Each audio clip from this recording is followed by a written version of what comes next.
La imatge del dia va estar feta ara fa 75 anys i traspua un alt grau de resiliència i de determinació.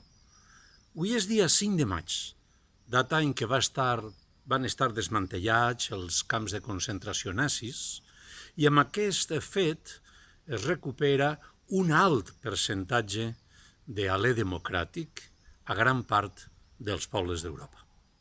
També va assenyalat el calendari cívic d'avui com el Dia Mundial de la Matrona, el Dia Mundial de la Higiene de Mans i el Dia del Patrimoni Mundial Africà.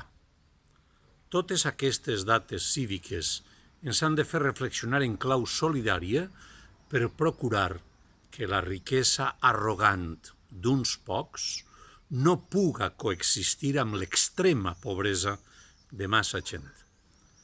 Les desigualtats de la nova normalitat no es poden agreujar de manera escandalosa.